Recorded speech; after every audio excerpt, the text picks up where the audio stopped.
Welcome back, ladies and gentlemen, to Canadian Football Central. CFL content for the fans, by the fans. And we got another signing here for the Hamilton Tiger Cats as Charbel Dabire, former defensive lineman for the Saskatchewan Roughriders, signs over in Hamilton. This will be his first change of scenery in the CFL, played ever since 2019 through 2024.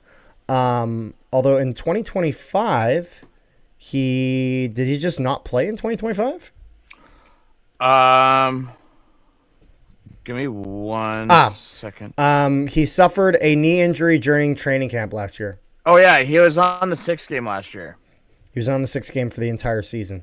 His time in Saskatchewan was generally pretty decent. Each year that he had gotten 1 to 2 sacks pretty much every year, really consistently. Not a ton of tackles, I will say. A little lower on the tackle side of things, but he was doing good in sacks. And even in 2024, despite only playing 4 games, he did get a forced fumble, so a decent piece for the D-line. He is 6 foot, 300 pounds. He was born in Burkina Faso, went to school at Wagner College, so his status is as of a national.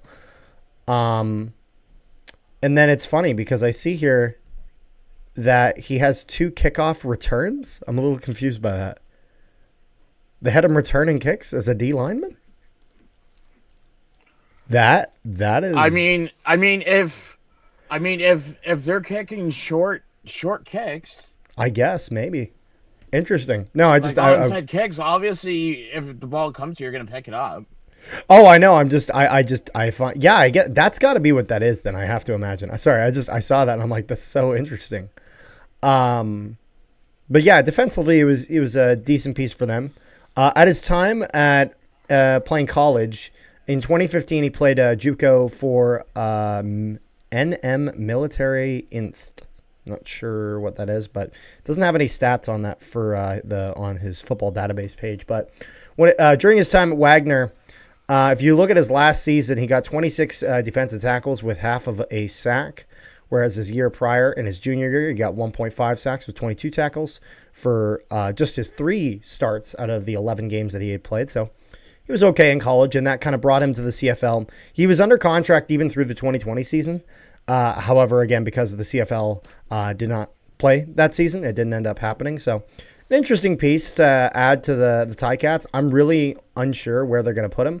He's 29 years old. I'm not sure if he ends up playing as a backup, or maybe it's one of those things where him and some other guys in training camp get a bit of a chance, and whoever looks good and through the preseason and all that sort of stuff. So he's a defensive tackle. Yep. So he's most likely going to be a rotation player for defensive tackle. Yeah. Between him, Fox, and Kendricks. So we'll see how things go. Yeah. For him. But all in all, it looks like a decent pickup. And again, with him being a national, that certainly helps. I think I just need to kind of see a little bit more of him as of recent. Again, he only played 4 games in 2024 and then 2025, of course, due to an unfortunate injury, knee injury, which those suck. He missed pretty much the entire season. And so, although it's interesting, because if I look here, it said that he had played Wagner College, suiting up 33 games. Yep. He recorded 73 tackles, 8.5 tackles for loss, 2 sacks, forced fumble. And he returned 1 blocked kick for a touchdown during his time with the Seahawks. So it actually mentions him being in the NFL, which I don't see, or unless wait a minute, is Wagner College the Seahawks? Hold on a second. Yep, sorry, Wagner College is the Seahawks. I was about to say. I was looking at it, and I'm like, I don't think he played for them. Yeah, they're in Staten Island. I didn't realize that, but yeah. So I'm curious to see how he does with the Ticats. Is there anything else you have there, Rick? I think that's pretty much all I had. No, sir. All right. Thank you guys so much for tuning in. Make sure you guys leave a like, share it around, and subscribe if you haven't already. Also, if you guys haven't, make sure you guys join our Discord. Link in the description below to our Discord, where we discuss all things CFL, NHL, all sorts of sports stuff. So make sure you guys go and check it out. And without further ado, we'll see you guys next time.